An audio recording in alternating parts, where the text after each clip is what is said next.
seja muito bem-vindo, bem-vinda ao Aqui Tem Vaga, nosso espaço semanal que fala sobre mercado de trabalho, carreira. E hoje vamos falar em específico não só sobre a indústria farmacêutica, mas também o mercado da estética no Brasil, na América Latina e que está no mundo, né? Detalhes sobre recrutamento, todo o profissional interligado à área e muito mais com a Mariana Fonseca, que é minha convidada. Ela é diretora de Recursos Humanos e Comunicação Latam na MES Aesthetics. Seja muito bem-vinda, Mariana. Obrigada, Lene. Obrigada pelo convite. É um prazer estar aqui com você. Prazer, começando a falar de uma diretora, né? Eu gosto muito de ressaltar essa questão da participação feminina no mercado de trabalho, independente da área. E gostaria de te ouvir a respeito da sua atuação, não só na empresa, mas, enfim, do mercado como um todo, você como diretora. Perfeito.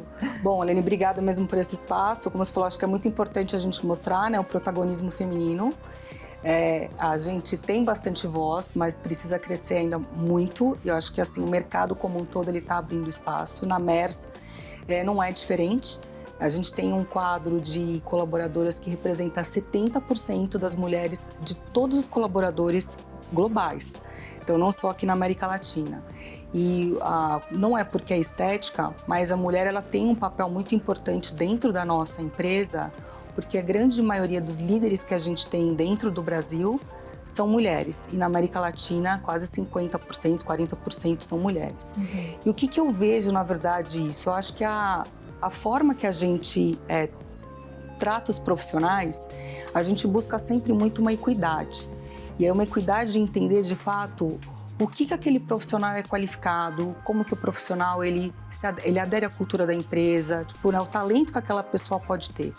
E aí, por isso, não existe uma distinção. Então, a gente, de fato, vai promovendo as pessoas pelo que elas conseguem mostrar de melhor. E aí, nós temos muitas mulheres, a gente quer lutar para ter cada vez mais mulheres na liderança, né, não só aqui da América Latina, não só da MERS, mas que todo o mercado de trabalho, que é algo super importante para equilibrar todos os pratinhos. A gente já mostrou que a gente é super capaz, é possível, e é uma das grandes qualidades que eu acho que a mulher tem, que pode aportar para o mercado de trabalho. Com certeza, torcemos independente do setor, né, esse tipo de contratação acontecer. Agora, Mariana, quando falamos sobre a questão de competências técnicas, comportamentais, são as hard e soft skills. Exato. No mercado farmacêutico, no mercado de estética, como é que funciona esse tipo de ponto dentro de um processo de recrutamento, por exemplo? Perfeito. Bom, a gente tem algumas áreas muito específicas, né, dentro do mercado farmacêutico e mercado estético. Então, desde o momento que você está numa linha de produção, você precisa ter pessoas que são químicas farmacêuticas, que consigam fazer a produção daquele fármaco. Então, tem uma competência técnica muito importante que você tem da faculdade. Dentro do escritório, que também tem um lado extremamente importante, onde a gente vê uma área médica. Então, uma área médica, às vezes as pessoas não sabem, a gente tem muitos profissionais da saúde e muitos médicos que trabalham com a gente.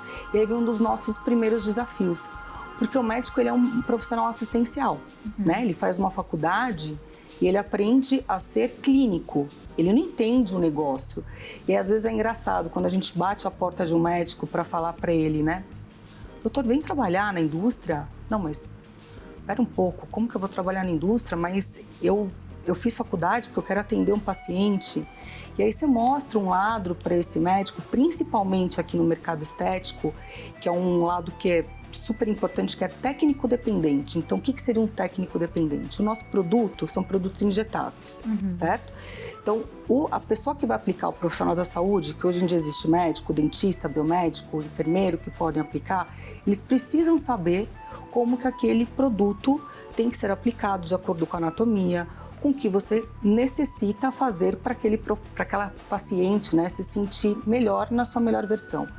Então, quando a gente conversa com o médico, a gente explica para ele, você não vai deixar de ser clínico.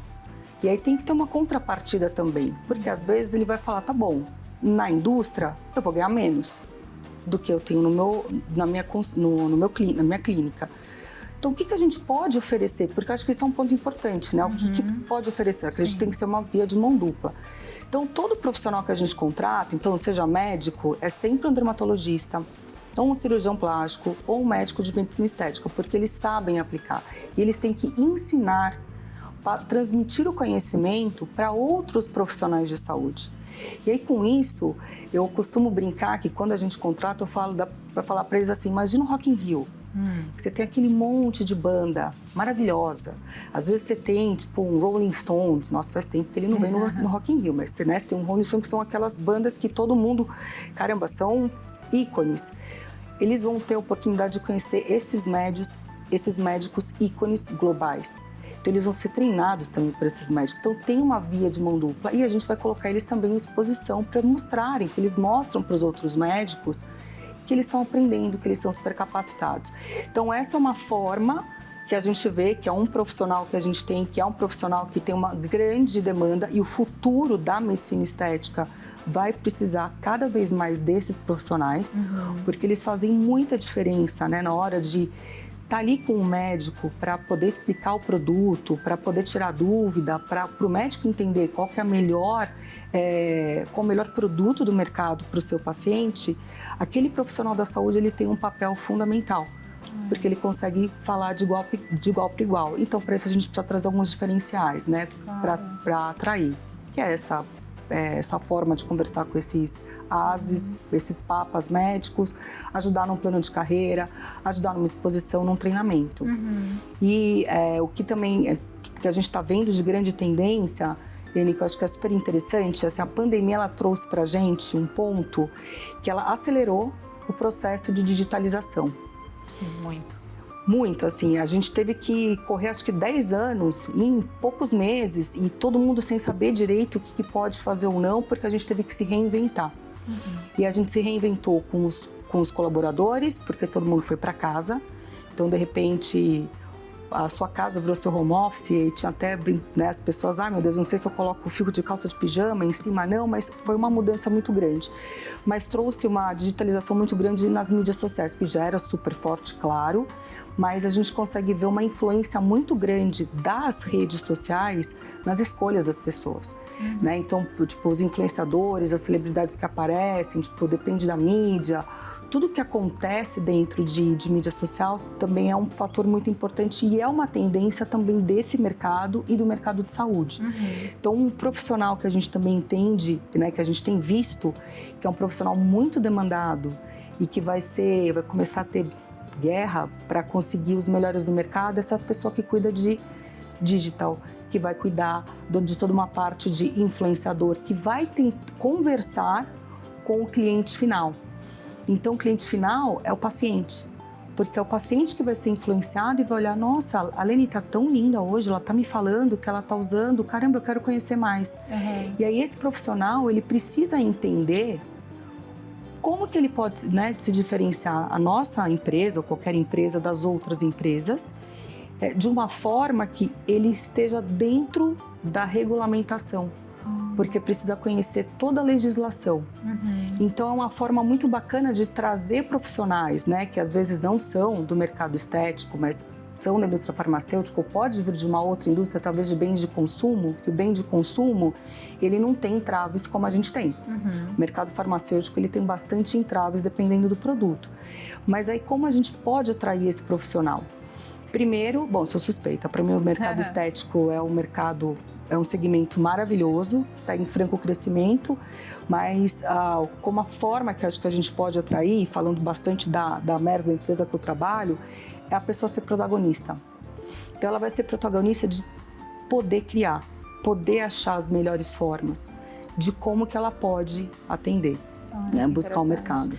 Protagonismo, a gente fala também de propósito, né? Você falou inicialmente da cultura da empresa. Acho que são caminhos a serem observados de como as pessoas lidam com isso, porque a entrega, com certeza, é impactada positivamente muito, de forma exponencial, se a gente olhar por assim. E você fala sobre qualificação, achei interessante quando você cita a respeito, né, desse aprendizado entre os maiores médicos para com aqueles que estão, né, naquela busca também de aperfeiçoamento, porque quando a gente fala, por exemplo, do mercado de tecnologia, às vezes falta qualificação necessária para atender tamanha demanda de mercado e empregabilidade. Na estética, talvez o sucesso e o crescimento desse setor aqui no Brasil, na América Latina, no mundo, se dá justamente por ter capacitação e qualificação para atender a demanda. A gente fala de uma coerência nesses dois pontos, Falamos. Mariana? Eu acho que tem esse ponto, assim, que é extremamente importante, a qualificação não só do médico que está conversando, né, do médico da indústria que está conversando com o médico, mas da qualificação dos profissionais de vendas, que é o profissional que está ali todo dia para conversar com o médico, para mostrar para o médico os diferenciais dos produtos. Então isso é uma crescente no mercado, uma tendência muito forte. Todo mundo tem que ser extremamente qualificado, tem que ser treinado, tem que entender os diferenciais. Imagina, às vezes você tem um administrador que ele vai conseguir explicar, obviamente, não aprofundar, não de uma forma profunda, mas eu consegui talvez falar um ponto de uma anatomia ou outra e você não estudou. Então a gente trabalha numa formação, né? Isso, o mercado como um todo de farmacêutico, saúde, a gente trabalha numa formação dos profissionais que atuam, que atendem, que conversam com esse médico muito forte, porque faz toda a diferença. E isso é a América Latina, isso é globalmente, porque a nossa empresa é uma empresa global, então a gente consegue ver todas essas tendências. E outra coisa que é super importante, que eu acho que diferencia, é quando aquele profissional ele consegue mostrar para o médico, que é o nosso cliente, qual que é o valor agregado que a gente pode entregar.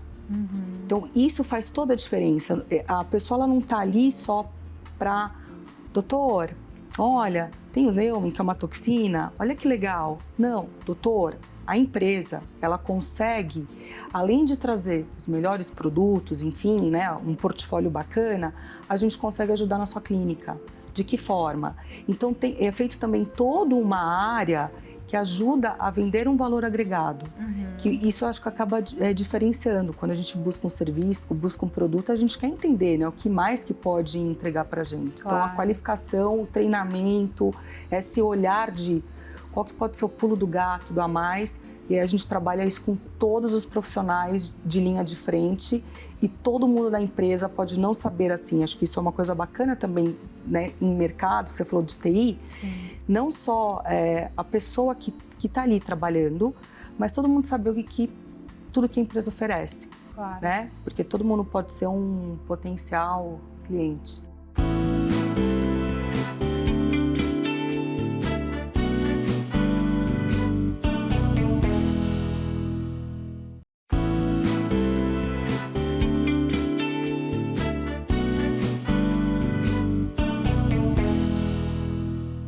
Potencial também em termos de ser multitarefa, né? Porque o profissional hoje em dia não se baseia, ou pelo menos deve se restringir só àquela sua área específica de atuação. Quanto mais reciclagem, mais abrangência tiver, abrir o leque, é importante, porque migração de carreira também a gente fala, ou seja, o multitarefa veio para ficar em qualquer área, não é, Maria? Veio para ficar em qualquer área, é super importante porque as pessoas, né, assim, a carreira. Antes, quando a gente olhava a carreira, ela era extremamente verticalizada, né? Às vezes a pessoa entrava, eu entrei no marketing, vou ser analista de marketing, vou ser coordenador de marketing, quero ser gerente de produto, quero ser diretor de marketing. Você buscava uma carreira dentro daquele departamento. Hoje em dia, se você vai olhar um plano de carreira, ele parece mais um emaranhado, né? Que você busca para as pessoas, você tem que ter qualificações. E as pessoas são isso que é mais bacana, que eu acho que pode ficar para quem está buscando o mercado de trabalho hoje, acho que as pessoas precisam entender que o dono da carreira somos nós. Então a gente é o protagonista da nossa carreira. E aí se a gente às vezes entra numa área, aquela área não é bem a área que eu quero, mas o que aquela área pode me ensinar? Poxa, mas aí eu vi que dentro daquela empresa tem uma outra área que é super bacana. O que eu posso fazer para adquirir um conhecimento para no futuro me interessar, bater na porta do meu gestor falar, olha, eu gostaria de também participar de uma posição naquela vaga. Então, o que você falou, ser multitarefa, conhecer de tudo um pouco, é algo extremamente importante porque te abre os olhos e faz você enxergar a empresa de uma forma mais 360, com uma visão um pouco mais holística, que às vezes você está numa reunião e, aquilo ali que eu vi, ou aquilo que eu vi pode funcionar. Então, não tem mais, você não contrata mais ninguém pelo job description ali certinho. Você vai fazer isso, isso, isso. Olha, não. De repente, você faz isso, se agregou um pouco isso, a gente agrega um pouco aquilo e só vai enriquecendo, adquirindo conhecimento para a pessoa. O índice de rotatividade é algo que acontece com muita frequência, é muito significativo dentro do setor ou não? As pessoas que entram tendem a ficar mesmo indo para outras áreas? Como é que funciona o turnover? Tá. O turnover, ele não é um turnover extremamente alto, tá? Eu não tenho dados de todo o mercado, consigo te falar dados da companhia. A gente tem um turnover de 4,6% ao ano. Não é um turnover extremamente significativo, mas claro que ele existe. E o turnover, ele é essa rotatividade, ela pode ser saudável para a empresa, também oxigena, mas, para mim, o ponto extremamente importante que nós, como profissionais de recursos humanos ou CEOs das empresas, porque a cultura da empresa ela é feita por todo mundo, não é só pelo RH. Claro. Os talentos, né, que a empresa tem que reter esse talento. E aí, de que forma que você retém o talento? É entender primeiro o que faz essa rotatividade acontecer. Quais são os pontos dentro da empresa que as pessoas estão buscando outras companhias. Eu acho que isso é a parte mais importante, para ir trabalhar dentro disso, para a gente diminuir a rotatividade, para que as pessoas continuem satisfeitas trabalhando na mesma empresa, talvez por muitos anos. Que é um pouquinho diferente, né? Na época, antigamente as pessoas ficavam 15, 20 anos, hoje o ciclo ele é menor, mas dá para ter uma fidelidade ainda. Olha, Mariana, chegou o momento que eu abro aqui espaço para nossos telespectadores que mandam um e-mail para a gente se comunicar com especialistas que são nossos convidados, como você é nossa convidada hoje. Eu vou começar aqui, na sua tela já está o e-mail, aqui tem vaga@band.com.br e claro, eu vou trazer questões e você aí do outro lado pode fazer o mesmo que essas pessoas aqui já presentes, como a Ana Beatriz, ela é de Minas Gerais e ela fala o seguinte: eu trabalho no setor de recrutamento e seleção, também de uma empresa ligada à farmacêutica. E com a pauta ESG muito em alta, temos certa dificuldade de saber como alinhar a nossa cultura. Quais são as dicas para não ficar de fora dessa questão que envolve governança social e também a economia como um todo ligado ao setor, Mariana? Perfeito. ESG, hein? Super obrigada pela pergunta. De fato, é algo que está super em alta. Todas as empresas estão buscando, e o que eu acho que é super importante primeiro é entender qual que é o propósito da empresa. Então, aliado no propósito da empresa, que tem muito que a cultura da companhia, entender ali. Dentro de ESG, são 3 siglas super importantes, são 3 pilares que pode ser o governamental, pode ser o social, pode ser o ambiental. Então, dentro do propósito da empresa, para que a cultura não comece a chocar ou você ter que fazer uma mudança na cultura, qual que está mais alinhado? É o social ou não? Então, dentro do social pode vir, a gente pode começar a trabalhar com diversidade, inclusão, apoiar, tipo ONGs dentro desse lado? Pode ser um. Um outro ponto, também pode entender dentro do propósito, se é algo que vai ser do meio ambiente. Então, acho que o importante primeiro é fazer esse diagnóstico, entender o que é, ver para onde a empresa quer seguir, o quanto que a empresa também consegue disponibilizar de verba, porque tem um investimento, tem um aculturamento também para as pessoas, porque você passa por um processo de mudança, né, dentro da empresa, e aí com tudo isso, monta um programa e aí começa com alguns steps, às vezes o primeiro programa de conscientização, que é mostrar que vai ser inserido dentro da empresa, né, essa pauta extremamente importante, o porquê que a empresa está fazendo, o que ela espera com isso, e aí com isso e vai crescendo, né? Então você pode ter alguns anos de uma mudança total para ser uma empresa já 100% onde as pessoas não falam, isso é um programa de ESG. Não, a minha empresa, ela de fato tem um olhar muito importante, né, para esta pauta, que é hoje uma das pautas mais importantes, que a gente vê que tem muitos profissionais em formação, vai ser um dos profissionais mais bem pagos no futuro. Com certeza. Ana Beatriz, respondida então sua questão, espero ter ajudado. A gente conta sempre com sua e outras presenças aqui, como a do Paulo Dantas, que também tem uma questão. Ele fala o seguinte: estou para me formar no ensino médio e não tenho ainda ideia de qual carreira ou qual vestibular prestar. Farmacêutica é uma das minhas opções. Quais seriam as vantagens de fazer um curso como esse? Perfeito. Bom, farmacêutica, né? Tem gente que olha a indústria farmacêutica e quer fazer farmácia. E aí a farmácia, de fato, ela é uma faculdade que para a indústria farmacêutica, sempre as pessoas conseguem um estágio nela, só que a vantagem é que você pode ir para uma linha de produção, você pode trabalhar numa parte de pesquisa e desenvolvimento de produto, ou se de repente você está no meio da faculdade e você pensa, nossa, eu gostei do marketing, ou gostei de uma área mais interna, comunicação. Você também pode conseguir, dentro da própria indústria, mudar para essas áreas. Então a vantagem só é que você tem um leque um pouco maior, desde uma linha de produção até posições administrativas. E aí a gente tem vários exemplos de pessoas que fizeram farmácia e estão em digital, estão em comunicação, estão em marketing. Então a vantagem de fato é essa, você tem um leque maior do que se de repente você fizer uma administração de empresas ou se você fizer publicidade e propaganda, porque se você não for uma pessoa técnica, tudo bem.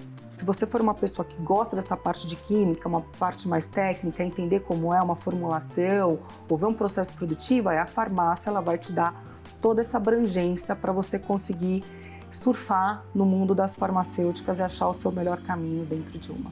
Tá, então, Paulo, boa sorte no seu processo de escolha. Muito obrigada por sua pergunta também. Actemvaga@band.com.br é o nosso e-mail. Você pode mandar sempre seus questionamentos, suas dúvidas, como fizeram, então, a Ana Beatriz e também o Paulo. Mariana, seguindo com essa questão do híbrido que você chegou a citar também no nosso início de conversa, quais foram os desafios para a área lidar não só com o trabalho híbrido, mas também com a contratação, de certa forma? Também não sei se aconteceu esse tipo de peneira, né? Porque quando a gente fala da falta do contato físico, para mim, pelo menos, pega um pouco. Aqui a gente não parou na comunicação. Mas e aí, do outro lado, na área de vocês? Nossa, pega. Imagina, pega. Né? Não foi fácil. Se você perguntar, já descobriram a fórmula? Não, Lene, a gente ainda não descobriu a fórmula. Eu acho que tudo é um aprendizado. Né? A pandemia, de fato, ela fez a gente... Foi 880, né? Sempre no escritório, era um dia de home office, foi todo mundo para casa. E aí, o que a gente percebeu? De fato, existe uma produtividade maior você estando em casa? Existe. Em alguns momentos existe sim. Se você precisa fazer aquele seu trabalho focado, né, para alguma entrega, claro que dentro da sua casa você não tem aquelas interferências do seu ambiente de trabalho.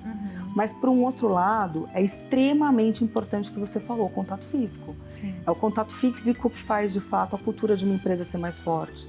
É o contato que faz você criar laços maiores, talvez porque dentro de casa, você está no Zoom, você está com as pessoas do seu departamento, né? Ou assim, se não é do seu departamento, alguma que você precisa ter alguma interação ali do departamento vizinho. Que então te deixa numa bolha muito pequena. Quando você está dentro do escritório, você está vendo pessoas de todas as áreas. E aí são pessoas que, poxa, você conhece, aí você precisa, nossa, eu não sabia que era essa pessoa com quem eu posso conversar, mas olha que bacana as ideias, olha a troca. Então aquele cafezinho de 5 minutinhos é extremamente importante para a cultura, para as pessoas, até para, saúde mental, daquele break, conversar um pouquinho. Então, o que a gente vê, né, no recrutamento, isso é América Latina como um todo. Não tem uma pessoa de nenhuma vaga específica, na verdade, todas as vagas, que uma das perguntas iniciais é: qual que é a forma de trabalho? E como a gente tem um trabalho híbrido, as pessoas falam: que bom, porque eu não consigo mais trabalhar, eu não gostaria mais de trabalhar só dentro do escritório. Então, isso é uma coisa que está pegando bastante com os profissionais, eles querem essa flexibilidade. Eu acho que a flexibilidade é importante porque esse balanço de você ter um momento dentro do home office e um momento no escritório, ele te traz uma produtividade bacana com toda a parte que é importante desse contato físico, que é a conversa, que é o olho no olho. Que às vezes em 5 minutinhos você resolve uma coisa e precisa marcar uma reunião, né? Então, assim, você traz uma agilidade. Então, esse é o que a gente está trabalhando, né, para ver a melhor forma, né, de, poxa, se os dias que as pessoas estão no escritório, então todo mundo da mesma equipe tem que estar junto, porque às vezes tem uma pessoa aí, tem uma pessoa de home office, outra pessoa no escritório, e tem duas na tela e outra dentro de casa. A gente passou por uma situação engraçada. E eu acho que várias empresas devem passar por isso. Eu estava no escritório, tinha uma reunião com um time que fica aqui no Brasil, aí eu vejo meu coleguinha, eu falei: nossa, esse aqui é o escritório. O outro: nossa, mas aqui é o escritório. Aí eu falei, não é possível, gente, que tá todo mundo no escritório e a gente tá cada um no seu computador. Eu falei, não, vamos desligar, vamos todo mundo junto numa sala. Então, acho que isso também foi um efeito um pouco, né, da pandemia. Então, por isso que eu falo, é um aprendizado constante de como a gente pode fazer isso funcionar, porque eu acho que isso não vai acabar, isso vai continuar por muito tempo. Provou que funciona, mas o equilíbrio entre os dois é extremamente importante. Olha, com certeza. A gente está quase chegando no final do programa, mas peço rapidamente, então, a sua visão de médio e longo prazo da área e também suas dicas e considerações finais, Mariana, Perfeito. por favor. Obrigada. Bom, visão de médio e longo prazo. O mercado farmacêutico, o mercado estético, ele é um mercado que ele sempre cresce, é um mercado em franca evolução. Então, é de fato um mercado que ele vai ter muitas possibilidades de trabalho. Tem algumas áreas que são extremamente importantes, como essa área de digital, comunicação, porque é muito sobre a marca da empresa. O gerente de produto, marketing, também é extremamente importante para as mensagens chaves. Mas esse é um mercado que é um mercado em franco crescimento, que normalmente as pessoas que entram se apaixonam, porque é um mercado que é bastante humanizado, né? E dificilmente as pessoas se veem indo para um outro mercado que não continuar no mercado de saúde, talvez uma outra farmacêutica. Quem quiser entrar nesse mercado, eu acho bacana que estude um pouquinho, entenda o que quer, veja o que gosta, para poder já buscar algum estágio ou fazer uma transição de carreira de um mercado para o outro, de uma forma mais fácil, mostrando de fato que competências que você tem, que são as competências que você consegue ser atrativo para o mercado farmacêutico estético. Mariana Fonseca, muito obrigada por suas contribuições. Lene. Bom trabalho sempre, boa sorte na caminhada do trabalho. Obrigada para você também, um prazer estar aqui com você. Obrigada. Olha, e para você que nos acompanha também, muito obrigada por sua companhia e audiência. Lembro sempre que pelo YouTube Band Jornalismo você pode ficar por dentro do que falamos aqui no programa e, claro, na sua plataforma de áudio utilizada, o nosso podcast Aqui Tem Vaga. Até o próximo programa.